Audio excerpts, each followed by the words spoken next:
está en el libro de Génesis cuando habla de Betel.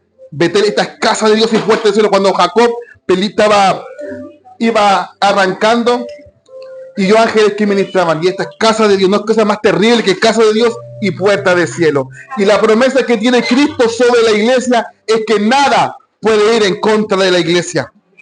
¿Y quién es la iglesia? Nosotros. Dígalo, ¿quién es la iglesia? Nosotros. Entonces nada puede contra ti. Amén. Sale como palabra de autoayuda. Nada puede contra ti. ¿Por qué? Esta es la gran pregunta. ¿Por qué? ¿Por qué nada puede ir en contra de lo que es la iglesia? Lo que Él ha constituido. Que a través de su espíritu está en nosotros. Y dice el libro de Corintios que Él no habita en templos hechos por manos de hombres, sino que habita ¿dónde? Y si el corazón es un músculo, ¿dónde habita? En nuestra mente. ¿Y dónde peleamos nuestras peores batallas? ¿Es con el corazón? En la mente. Y la Biblia ¿qué dice? Que amemos al Señor con toda nuestra alma, con toda nuestra mente, con todas nuestras fuerzas.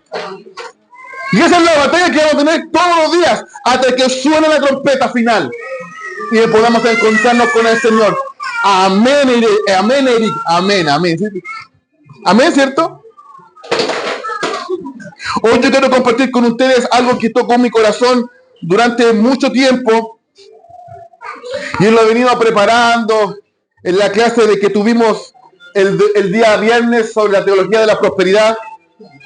Y aunque suene medio raro esa frase, yo no lo hago esas clases para poder en contra de alguien, sino que hago que a la gente abra los ojos con respecto a lo que se está viviendo en estos tiempos, que es tan peligroso. Me tomo de la base del texto cuando dice 2 Timoteo que en los últimos tiempos se amontonarán hombres hablando conforme a sus propios deseos y así descontinuando la palabra de Dios, o como otro término. No, pero es que se sienten los chiquillos, que se puedan, y se amontonará gente escuchando a doctrinas de hombres. Y esa teología lamentablemente ha arrastrado a muchos a desperfilar la fe.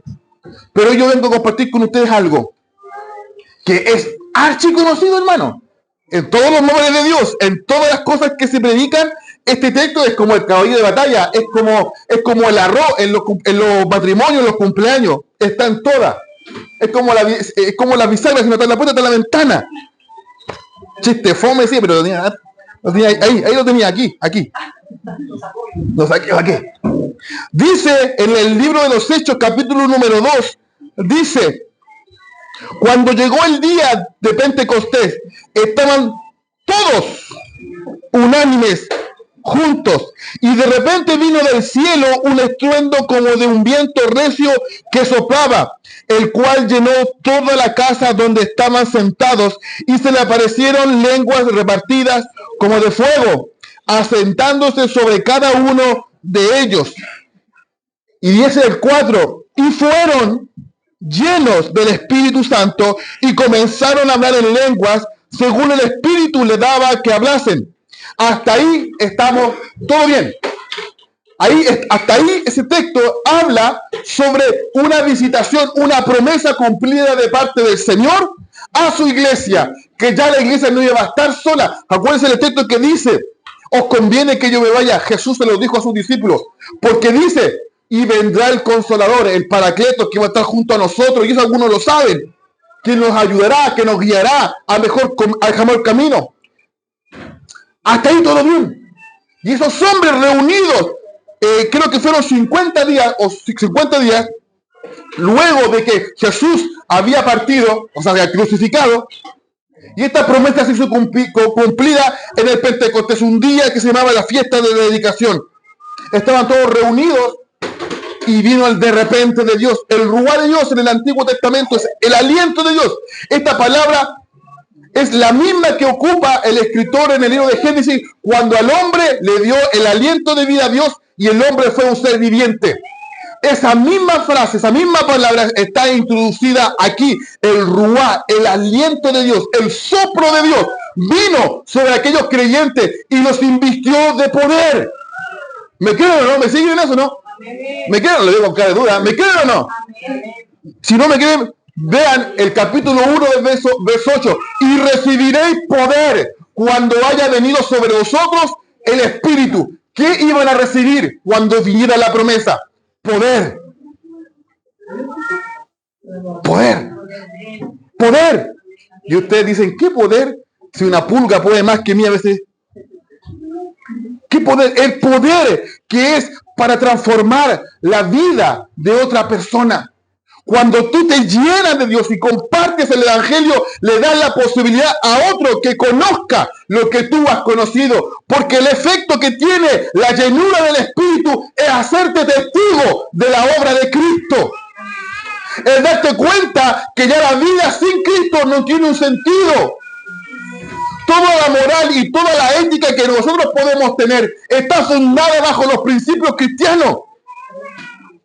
Yo estaba leyendo una filosofía contemporánea a esto que se está viendo y están quitando y queriendo sacar de los colegios, de las universidades, todo el concepto moral y ético que expresan las escrituras y dándole a un nuevo pensamiento, a una nueva moral. Y es por eso que ustedes han visto que han salido de las nuevas agrupaciones, la LGTB y todas esas cosas con la nueva moral, en donde al pecado no se le llama pecado, donde las cosas que nosotros vemos que moralmente para nosotros no son buenas, para ellos sí lo son y lo normalizan. Y eso quieren introducir en la mente de la gente, en la mente de los niños, de los jóvenes, de los que estudian. Pero por eso la iglesia debe estar preparada para presentar defensa contra cualquier cosa que la quiera atacar. Eso no lo digo yo, lo dice 1 Pedro 3:15. A cualquier persona que le demande razón de la fe, hay que darla. Pero ¿cómo la vamos a dar si no somos investidos de ese poder? Porque simplemente van a ser palabras. Yo no estudié la Biblia para discutir, para hablar y tener un argumento mejor que el otro. Yo estudié la Biblia para facilitar a la gente que conozca a Cristo. Somos facilitadores. Pero no, Dios no nos manda a hacerlo solo, a my way, a nuestra manera. Nos manda y nos inviste de poder, nos capacita. Nos inviste de un poder que viene de lo alto. Y es por eso que dice, y fueron todos llenos del Espíritu Santo. Y hubo una manifestación de eso en forma externa, porque la presencia de Dios no puede radicarse en un hombre o en una mujer, y el hombre y la mujer no es capaz de contenerlo. Si el hombre es finito, la mujer es finita, ¿cómo va a contener Dios todo lo de Dios en una mente, en un hombre? No lo puede. Y es por eso que tu cuerpo a veces lo expresa de una manera diferente a otro. Llora, canta, ríe, siente algo especial. Ese es el toque del Espíritu sobre tu vida que te hace a ti decir, oye, lo que estoy haciendo lo estoy haciendo mal. Pero usted, hasta ahí estamos todo bien. Pero cuando se manifestó el Pentecostés en ese tiempo, ¿ustedes creen que todos estaban felices comiendo perdices? Estaban todos diciendo, wow, qué increíble, genial, yo también lo quiero. En el texto que vamos a seguir, el siguiente, sígame la línea. Moraban entonces en Jerusalén varones piadosos de todas las naciones bajo el cielo, y hecho este estruendo, se juntó la multitud y estaban confusos, porque cada uno les oía hablar en su propia lengua, y estaban atónitos y maravillados, diciendo, mirad, ¿no son estos galileos todos estos los que hablan? ¿Cómo pues les oímos hablar, cada uno en nuestra lengua en la que hemos nacido? Partos, medos, elamitas y todos los que habitamos en Mesopotamia, en Judea, en Capernaum, en Ponto, en Asia, en Frígida, en Panfilia, en Egipto y en las regiones de África, más allá de Cirene, romanos aquí residentes, tanto judíos como prosélitos. O sea, estamos diciendo que cualquier cantidad de gente era como Chile, hermano, recibiendo al extranjero. Era como Miami. Era como una ciudad en donde estaban en Jerusalén y empezaron a escuchar palabras, el lenguaje, lo que decían en sus lenguas maternas. Y les maravilló. Pero algunos estaban atónitos, perplejos, maravillados. ¿Y esto cómo se da? No lo entienden. Pero aún así, a pesar de lo que no lo entendían, miren lo que expresan. El verso 11 dice, cretenses, árabes, les oímos hablar en nuestra lengua las maravillas de Dios. Lo que vivimos nosotros cuando el Espíritu Santo viene y se manifiesta en nosotros es algo extraordinario y que no nace de un corazón, nace de parte de Dios, que lo dio, que lo suelta, porque es necesario revestirnos de ese poder. Es como, por ejemplo, si yo te digo, Cristian, préstame tu auto, la camioneta, y si yo no sé manejar, ¿qué me califica a mí para que me la preste?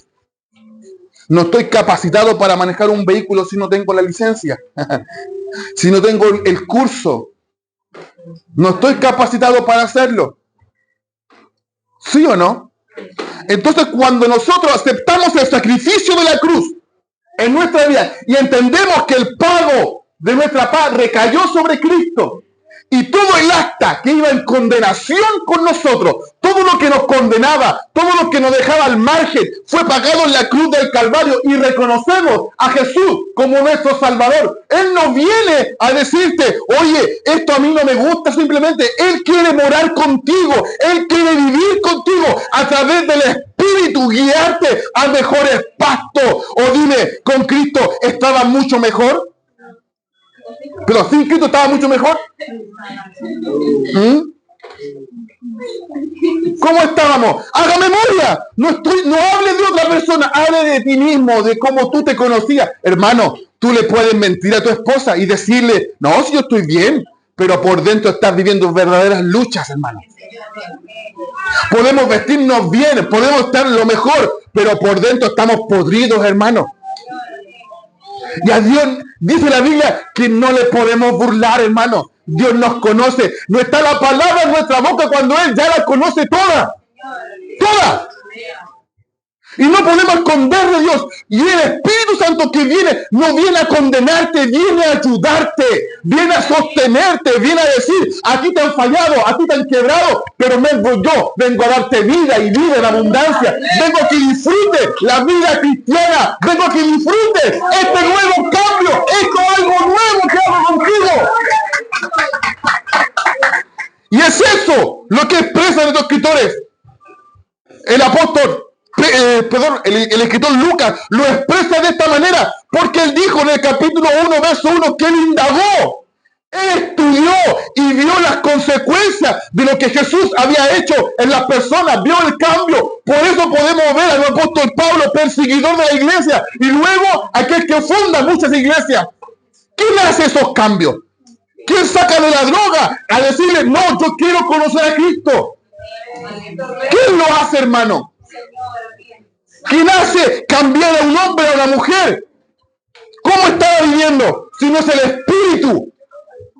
Porque el Espíritu hace ese trabajo. Él tiene el deber. Dije de la frase que estoy ocupando y no me estoy saliendo de contexto. Él tiene el deber de convencer de pecado, de justicia y de juicio. Y decirle, oye, tú que duermes, despierta, que Cristo te está alumbrando, hermano, y no dejes pasar más tiempo. Tú puedes criticar a aquellos que cantan, que danzan, que cantan, que critícalo, pero una cosa es experimentarlo y vivir con él algo sobrenatural. Porque las iglesias tienen que verse eso como algo natural. Si está escrito en la Biblia, no lo estoy diciendo un budista, lo dice la Biblia, y recibiréis poder. Los hombres ponían las manos sobre los enfermos y estos sanaban. Y aunque hay una corriente bautista que dice que cesaron los dones, cesaron las manifestaciones.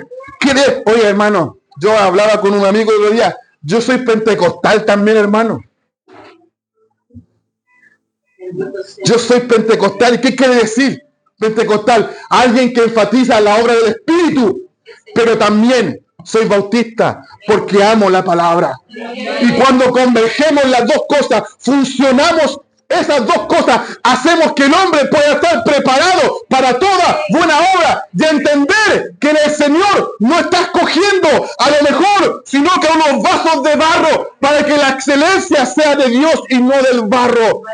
Usted aquí no me viene a ver a mí. ¿Qué es lo que yo tengo que hacer? ¿Qué es lo que Dios se mueve? Dios quiere usarte a ti. A ti. Y no tiene que ver con edad, tiene que ver con fe. Porque la palabra, la fe, viene por oír la palabra de Cristo.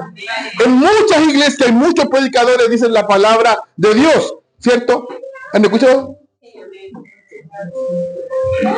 Obviamente entendemos que es Dios el que hace la obra, pero ¿qué es lo que estaban predicando los discípulos? ¿La obra de Dios? La obra de Cristo, lo que Cristo había hecho en la cruz.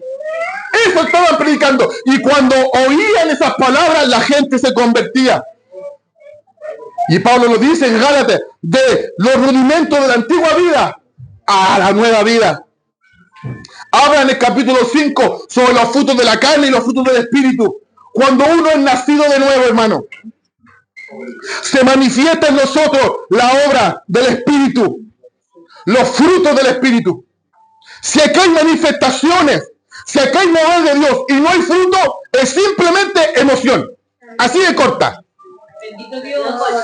Corta, no voy al nazo diciendo el tema. Así de corta. Si hablas en lengua, si te caes, te mueves y haces algo, tiene que generar en ti un cambio.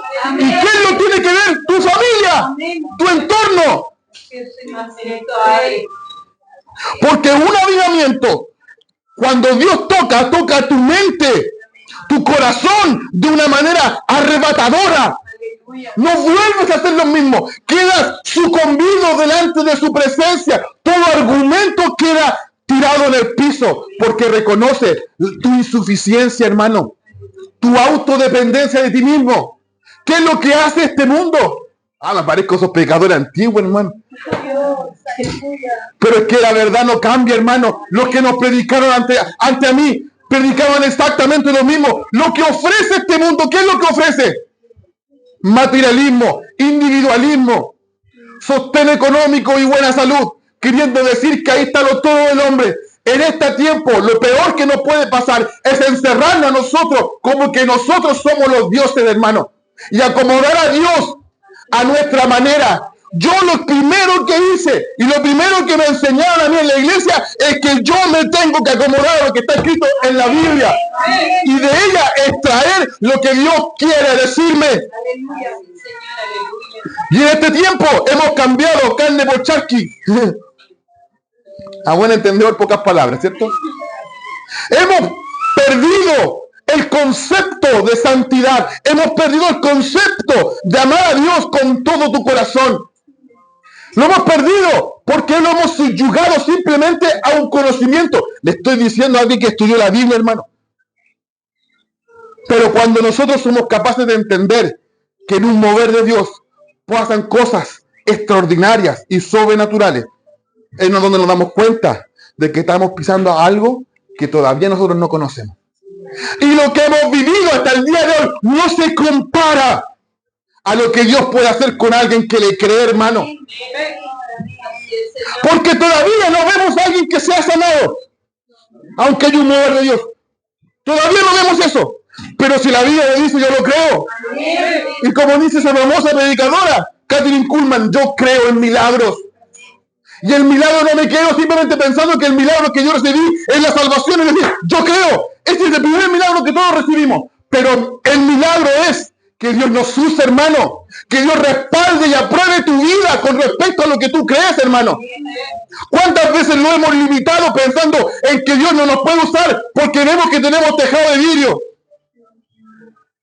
Y esa es la adversidad, diciendo que eres incompetente. Claro que eres incompetente. Aquí están los varios.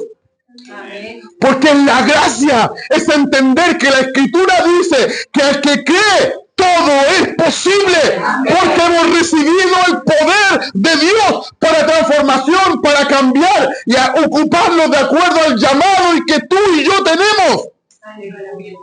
Y así le encontramos un sentido lógico a lo que es la fe. Lógico y a través de eso también racional, porque dice el apóstol Pablo, dale a Dios un culto racional, entendible, sabiendo lo que estás haciendo, no levantando las manos por querer levantando, no criticándolo porque no lo entiendes. No significa que si tú no lo entiendes, no es de Dios.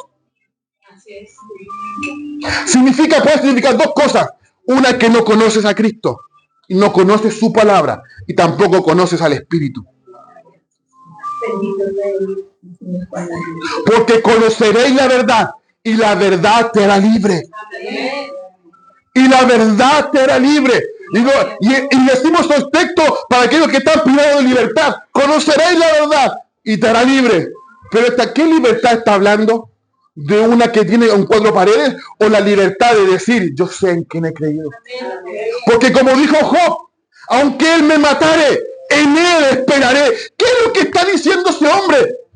Que a pesar de que muriera, aún así creería que Él es el Señor. Porque cuando termina ese hombre diciendo en Job 42, de oídas te había oído, mas ahora mis ojos te ven. Me arrepiento en polvo y ceniza. Yo me inclino ante ti. ¿Y qué es lo que cuesta hacer en este tiempo? Es inclinarnos, hermano. Es humillarnos bajo la poderosa mano de Dios. Y Él nos aceptará cuando sea el tiempo oportuno. Es muy fácil criticar y tirar piedras a las cosas. Es muy fácil hacerlo.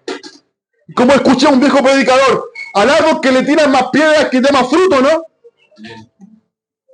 Es fácil hacerlo. Y yo siempre doy este paralelo. Yo jugué a la pelota por muchos años. No se nota ahora porque me la comí. Pero yo jugué a la pelota y yo me acuerdo que yo veía los partidos en la casa. Y decía, pero ¿cómo este no hace esto? Pero cuando me tocaba jugar a mí, oye, que era difícil. Ustedes ven como que el fútbol en la tele se ve lento, pero en la cancha es rápido, hermano. Tienes que correr. Yo jugaba de 3 o de 6 y corría. Gracias a Dios tenía un buen estado físico. No sé qué pasó, pero bueno. Corría. Creo que lo saqué eso de mi mamá, que mi mamá todavía corre. Pero una cosa es ver de la televisión o de la tribuna criticando a los que están haciendo eso, jugando a la pelota, y otra estar en la cancha. O ese viejo dicho que dice, otra cosa es con guitarra. Pero Dios aprueba la vida. Por eso dice Timoteo, dice, presentarse a Dios como siervo aprobado, que no tiene de qué avergonzarse, que traza bien la palabra. Cuando hablamos de trazar, cuando hablamos de eso, ¿qué es lo que está diciendo el escritor? Esto lo escribió Pablo, se lo escribió como los últimos consejos a su amado hijo Timoteo. Y le dijo, y antes que lo escribiera, aviva el fuego del don de Dios que está en ti. Y le dijo, prepárate, estudia, aprende. Y él lo sigue exhortando. Todas esas lecciones que hace el apóstol Pablo a Timoteo es para capacitar a este hombre. Pero ¿qué le está diciendo? Lo primero que le dice, sé lleno del Espíritu. Porque es el combustible que tú y yo necesitamos para enfrentar una sociedad que no cree, hermano, que no cree en los cristianos, porque los cristianos hemos equivocado el rumbo, criticamos, hablamos de más, decimos cosas que no tenemos que decir, y además nuestra vida no representa lo que creemos. Y cuando le hablamos de fe a otras personas, siempre le va a tocar decir, pero si yo conozco a un cristiano, yo conozco a este, yo conozco acá. Porque la gente se ha olvidado que para dar testimonio de esta verdad, tienes que ser lleno del Espíritu. Y eso te va a dar efectividad. Y aunque esa efectividad no está garantizada, porque según el libro de Marcos, dice, capítulo 16, ir por todo el mundo y predicar mi evangelio. Y al que quiere y sea bautizado. No dice cuando tú presentes el evangelio vas a recibir resultados. Dice, tienes que hacerlo. Tienes que hacerlo. Pero lo que tenemos que hacer es despertar, hermano, el espíritu que está dentro nuestro. El ir creciendo, el ir avanzando. Porque cuando una persona, un creyente, acepta esta verdad en su corazón, ¿sabe lo que hace Dios, no? Como Él está apurado con hacer las cosas para que otro cree, acelera los tiempos, acelera, porque para Él es necesario salvar la vida de aquellos que están en la oscuridad, como nosotros tuvimos un día. Hasta los lentes dijeron amén. Por lo tanto, la presencia de Dios que Dios nos da, la debemos cuidar. La debemos cuidar. La debemos apreciar y valorar. No tengamos esto que estamos viviendo como iglesia, como algo que simplemente se los tome algo normal, cuando lo santo se vuelve costumbre. Porque esto, ¿ustedes creen que las cosas pasan porque sí? Charles Finney, yo se lo dije un par de semanas atrás, él habla de la provocación a los despertares. Esto se busca, esto se logra, esto se pelea. En la cruz, si yo les preguntara, ¿qué precio tiene la cruz? La salvación, ¿qué precio tiene? ¿Es gratis? ¿Es gratis? Tuvo un precio, la sangre de Cristo. Sangre inocente, decía Rosana. Sangre inocente. Y alcanzamos la salvación por sus méritos, por su obra consumada en la cruz. Si Jesús no hubiese resucitado, Pablo decía, vana es nuestra fe. Pero Él resucitó. Y de ahí en adelante, todo lo que tú quieras conseguir en tu vida cristiana no depende del pastor, no depende del líder, depende de ti. Depende de ti. Depende de ti, de cuánta hambre tengas. Porque, ¿sabes? Les paso un aviso por la misma ofrenda. Mateo lo dice. El sermón de la montaña o del monte. Parece que antes o en el mismo texto dice, los que tienen hambre y sed de justicia, Él promete ser saciados. ¿Quedan insatisfechos? Le voy a dar otro panorama.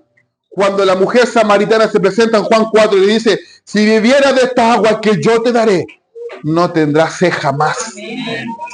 ¿Qué tipifica eso? ¿Qué está ejemplificando? Que la persona que conoce a Cristo no vuelva atrás.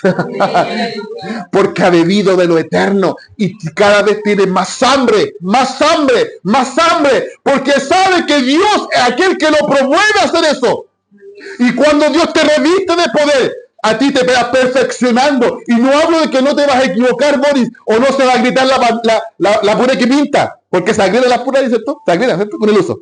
Aquí lo que está diciendo es que vas a llegar a la estatura de un varón perfecto, preparado para toda buena obra. Y en la perfección, el Nuevo Testamento lo habla como una persona madura. No habla de perfecto. Cuando habla de santo, no está hablando de alguien que no comete errores, sino es que es apartado para. Fuiste tú y yo apartado para Dios. Y es por eso que el Espíritu de Dios viene sobre tu vida. Porque eres santo para Él. ¿Usted dónde me va a decir eso? Lea la primera carta de Corintios. Le dice en los primeros versículos a los llamados a ser santos. Pero en la segunda carta, en los primeros párrafos, dice a los santos. Le habla a gente santa. Oye, a algunos les veo que está saliendo la ala. La aureola. Pero ¿por qué Pablo se lo dice solamente a la iglesia de Corintios? Si sabíamos que si hacemos un contexto histórico sobre la iglesia de Corintios, era una iglesia llena de dones, pero llena de pecado. Y le está llamando santos. Le está llamando santos. Y después Pedro, primera carta de Pedro dice que sin santidad nadie verá a Dios. No está hablando de gente perfecta, sino de gente que ha entendido que ha sido separada, apartada. Ya no somos los mismos. Aunque tu carácter sea el mismo, ya no somos el mismo fondo. No actuamos de la misma manera. Hay alguien que lo refrena. Pero cuando tú tienes hambre de Dios, te va dando que el encuentro con Dios va a ir mejorando tu vida, hermano. Va sacando tu mejor versión, hermano. Va sacando lo mejor de ti. Y eso te va a costar. Y muchos desertan en el camino porque no quieren renunciar a su vida. Porque no han conocido a Cristo. No han conocido la verdad. Yo no soy dueño de la verdad. La verdad está escrita acá. Él es el camino, Él es la verdad, Él es la vida, según Juan 14. Y lo dice de una manera bien coloquial, dice, no os turbe vuestro corazón ni tenga miedo. Así lo dice, así empieza diciendo el texto. Muchas moradas hay en mi casa. Si yo no le dijera, yo se las voy a preparar, para que ustedes cuando vengan, ahí estén. Y le sigue desglosando, y ahí dice, porque yo soy el camino, yo soy la verdad y yo soy la vida. Y el que lo encuentra, él no encontrará tinieblas, sino encontrará luz. Y es por eso que es necesario, hermano. Todo esto es la introducción. El viernes hablé como 2 horas y media. Bueno, para hablar. Y eso es que hablo rápido.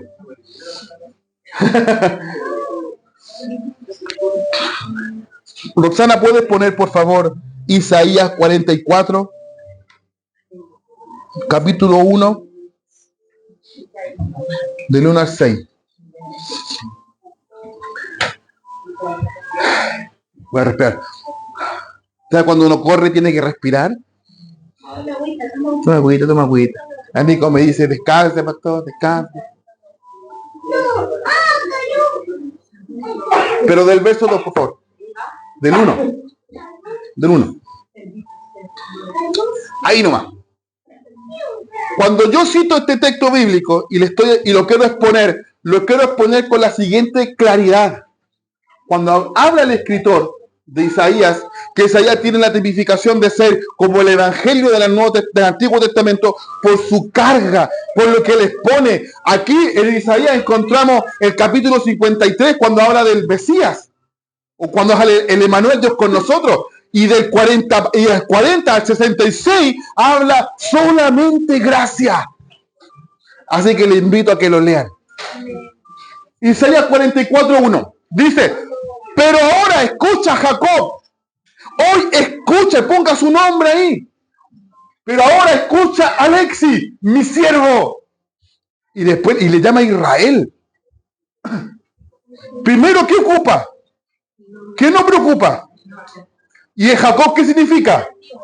Esto como en la clase, usurpador. ¿Qué significa Israel? Ungido. O sea que el Señor está llamando como a mi siervo a un hombre que es usurpador. Y después le llama Israel, que es mi ungido, como mi escogido. Esto no es gracia, hermano. ¿Y esto qué será? Misericordia. Porque Dios conoce a los que llama. Ahora pues escucha, Cristian, antes que me conociera, te tenía un destino, un plan. Cristian, te llamé, accediste y ahora eres mi escogido. Pero ahora escucha, vástago, mi siervo, Israel, a quien yo te he ungido, a quien yo he escogido. ¿Para qué? Mira el verso 2. Ay, la pillé. Voy a hablar de Sajita. Así dice el Señor, el que te hizo, el que te formó en el seno materno y te brinda su ayuda. No temas, Jacob, mi siervo, Jesurum, a quien yo he escogido. Jesurum, Rosana. ¿Qué significa Jesurum? ¿Ah?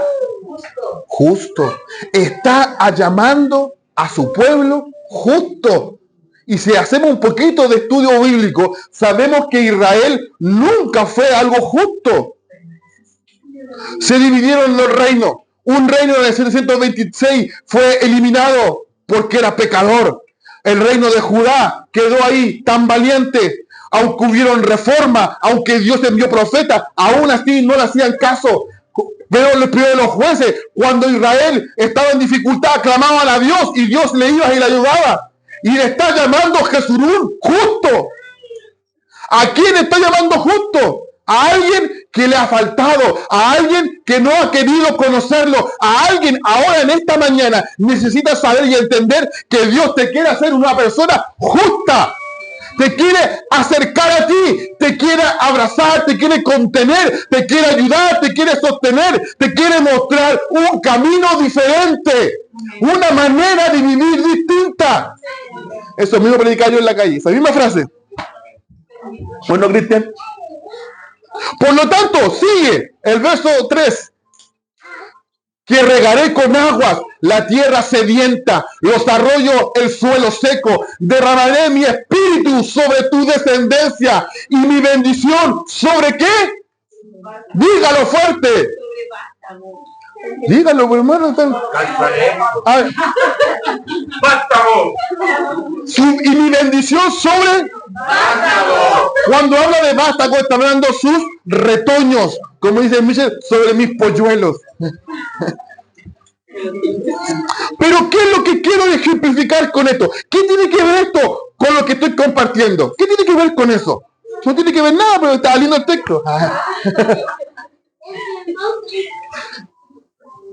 Tiene mucho que ver, porque cuando viene un mover de Dios, ¿es por qué? Porque necesariamente la tierra está sedienta y está seca. ¿Cómo está nuestra vida hasta el día de hoy?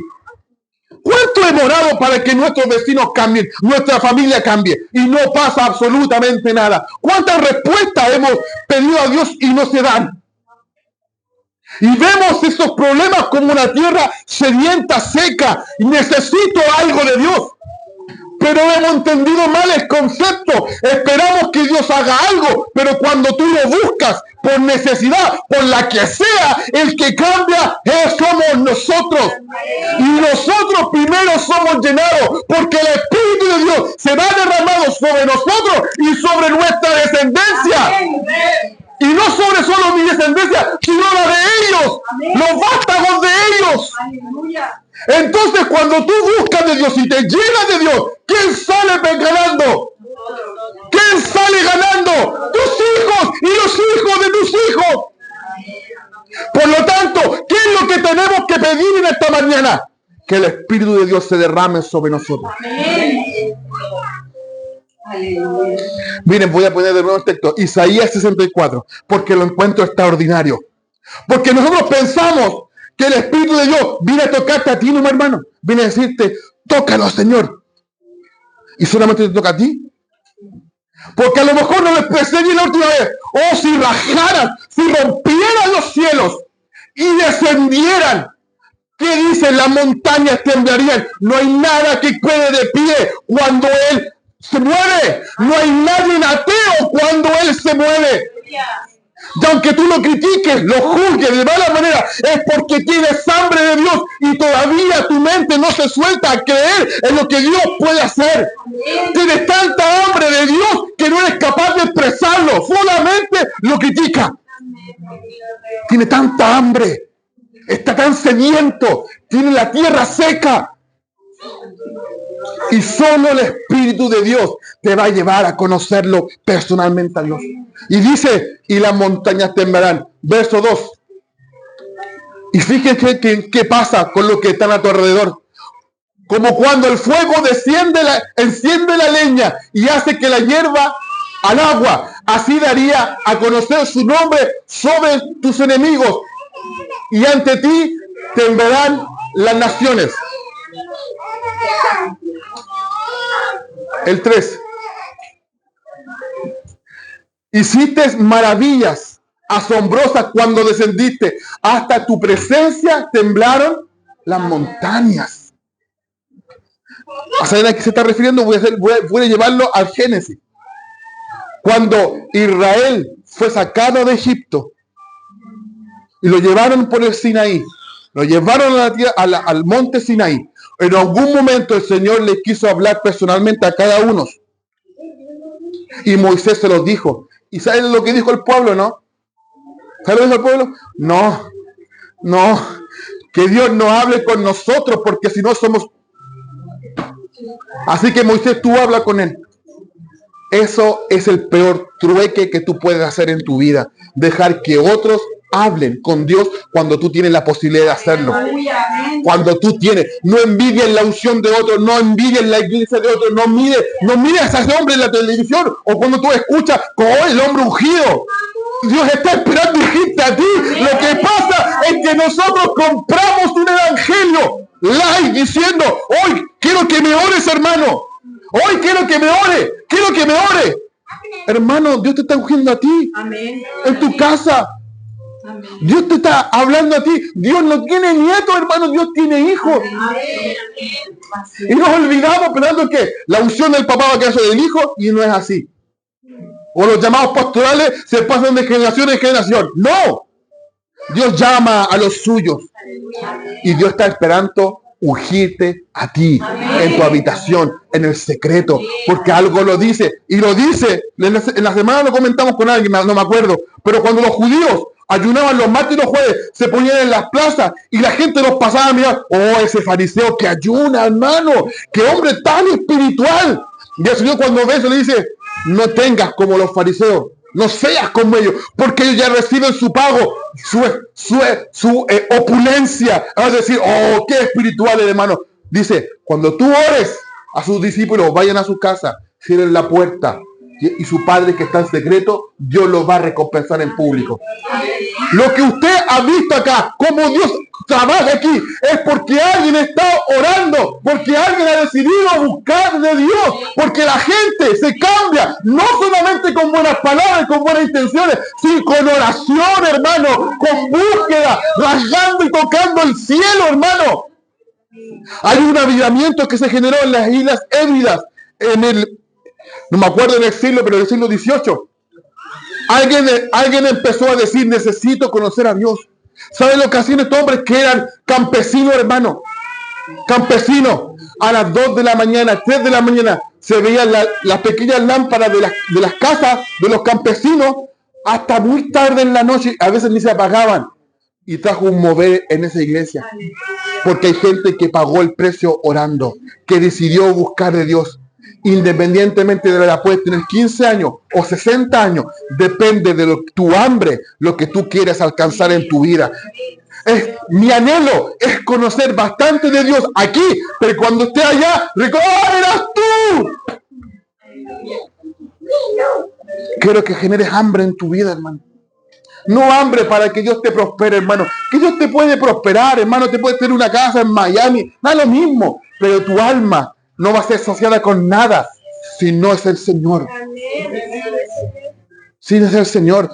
Tú tienes una necesidad en tu corazón, seas cristiano o no, de tener algo con Dios. Es tener una historia con Dios. Es mirar para tu pasado y saber que en ciertos momentos Dios actúa en tu vida, hermano.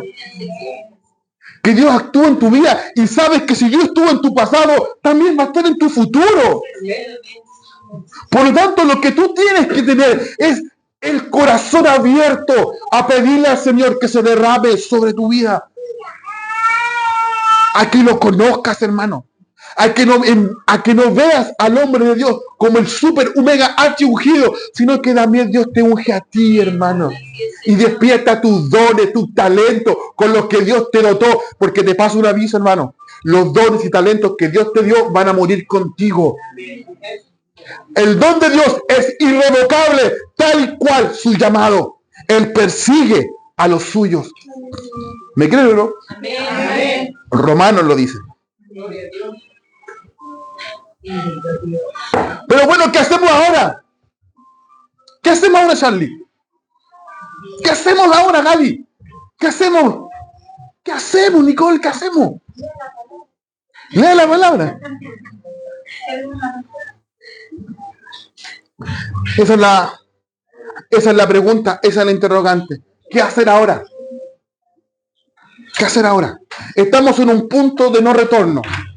Y voy a decirlo, la siguiente ilustración.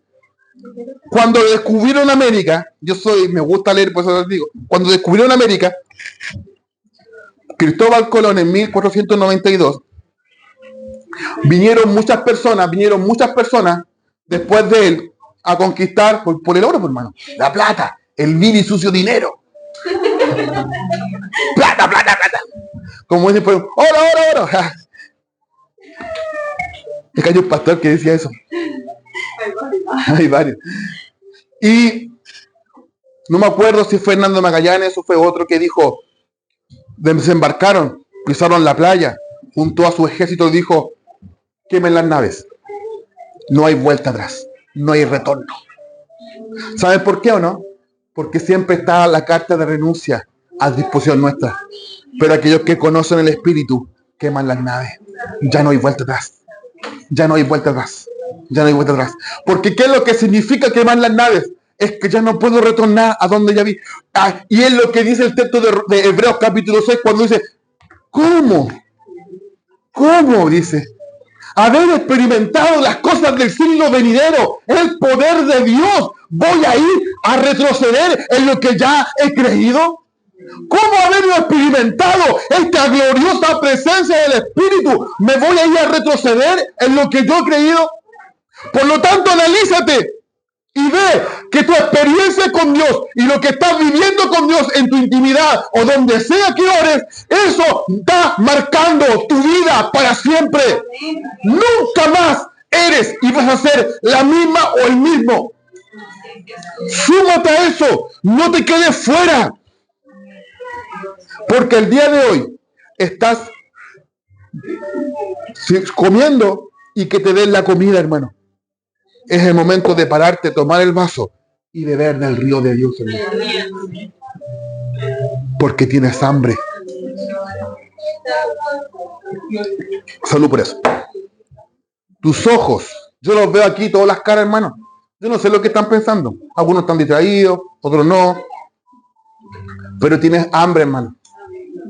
Porque tienes ganas de crecer. Porque no fuimos creados para estancarnos, hermano. No fuimos creados para vivir circunstancialmente.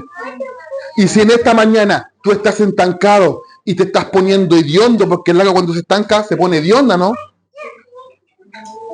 Y salen los guarenes. ¿O no, baña?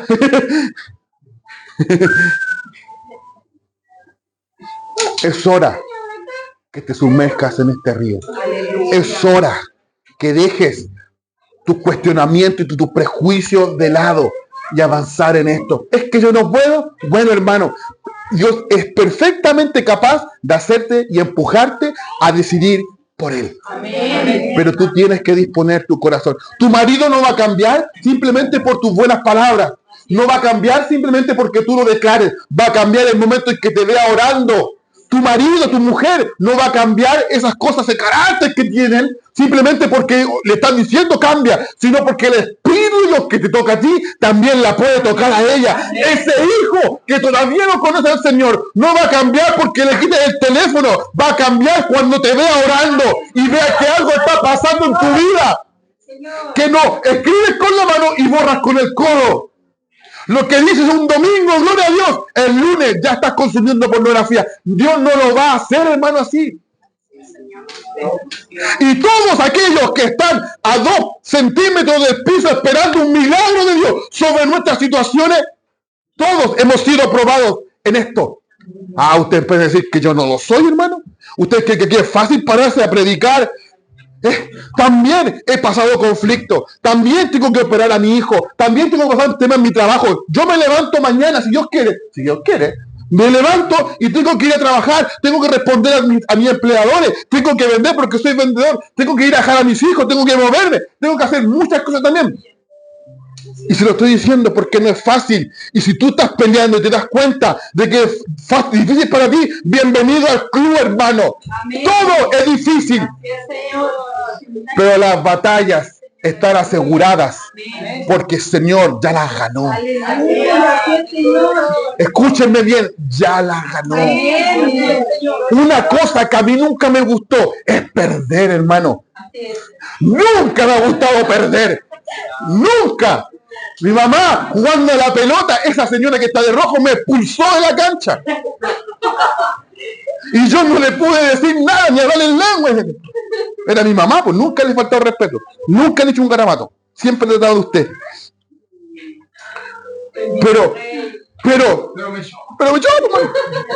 Pero nunca he querido perder.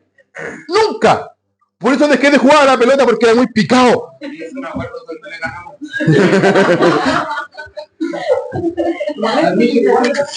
Era muy picado. Pero ustedes creen, en este ámbito, si tienes la necesidad de nunca perder, con el Señor vas a perder. He aprendido que con el Señor no se pierde, hermano. No te finalizan, hermano. Con el Señor siempre ganas. Yo estoy en el equipo ganador, hermano. Yo no soy Messi. Nosotros somos cristianos. ¿Y saben qué? Aquí en esta Biblia dice que somos más que vencedores. Por aquel que murió y resucitó por nosotros. Aquí lo dice. Y si lo dice, yo lo creo. Yo lo creo, yo lo creo. El problema, ¿lo crees tú? Entonces, ¿por qué no entregas tu vida al Señor? ¿Por qué no derramas tu alma delante del Señor? ¿Por qué no vienes a la planta del Señor y entregas tu vida aquí al Señor? No te estoy diciendo, es que yo no conozco al Señor. Estoy hablando de aquellos que lo conocen, aquellos que han decidido por Cristo, pero su vida ahora está menguando. Se le ha apagado el espíritu. Están con el espíritu automático. Y es necesario que vuelvan a encender. Es necesario que vuelvan a despertar. Es necesario que vuelvan a tener hambre. Un día, escuchando a Chicho Irán, me dijo, él lo decía en la radio, tengo 72 años, pero lo que me mantiene vivo es que estoy haciendo la radio. ¿Qué te mantiene vivo a ti? ¿Qué te tiene vivo a ti? Es que mañana tengo que trabajar, tengo que pagar las deudas. Es que no quiero que mis hijos paguen la casa. ¿Qué te tiene con vida? ¿Un sueño lejos de Dios? ¿Qué te tiene con vida? ¿Ese sueño? Créeme que todo lo que tú construyes y todo lo que nosotros construyamos en esta casa va a quedar para alguien, ni siquiera para ti. Pero hay algo que tú puedes construir que es para la vida eterna. Es conocer a Cristo. ¿En qué consiste la vida eterna? Dice el libro de Juan, en conocerme a mí, dice el Señor. ¿Lo conoces? ¿Lo conoces? Yo quiero confrontarte. ¿Lo conoces? ¿Lo conoces? ¿Lo conoces? ¿O conoces solamente una emoción? El levantar mi mano y moverse así. ¿O como un fuego que pasa? No te quedes simplemente con eso, porque Dios es más que eso, hermano. Dios pasa por tu cuerpo y toca tu mente y derriba todo argumento, lo quiebra. Y por eso cuando te postras no tienes nada que decir. ¿Por qué? Porque ya estás quebrado. Lo que tienes que hacer es como el alfarero. Él te empieza a reconstruir. Y cuando lo te va reconstruyendo, de nuevo te destruye. Porque dice, no me gusta. Lo hago de nuevo. Eso es lo que Dios hace con la vida de los que le aman. Porque usted cree que es fácil decir, tócalo, Espíritu Santo, llénalo. Si Dios no está en él. Si Dios no está en él. Esto no es un juego, hermano. Aquí no ganamos la medalla de oro. Aquí es la vida eterna. Aquí está en juego tu vida y tu familia. Porque si no, hermano, pagamos la luz y vamos para la casa y vamos a ver los finales de los Juegos Olímpicos y se acaba. Y estaríamos como nosotros afuera en el mundo, sin tener esperanza. Pero esto es verdaderamente imperativo. Es necesario conocer a Cristo. Es necesario que algunos de nosotros dejemos de mirar cómo otros juegan y ponerse a jugar tú, a ver cómo te va.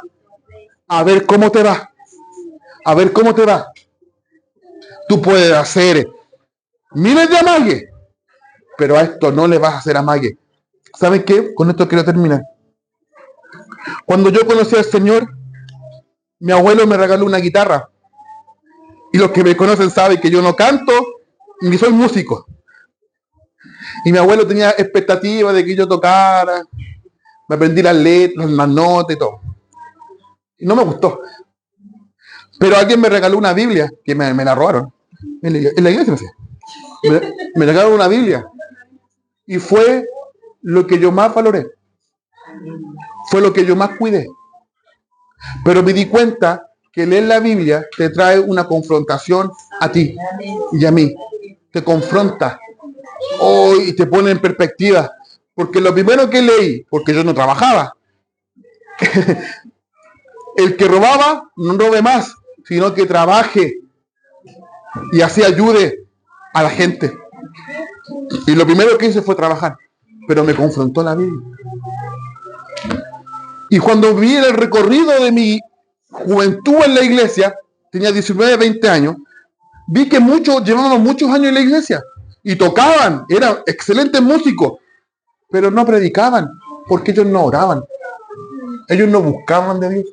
Y cuando yo me ponía a predicar la primera vez, y la segunda vez, y la tercera vez, sentí que Dios me había llamado para eso.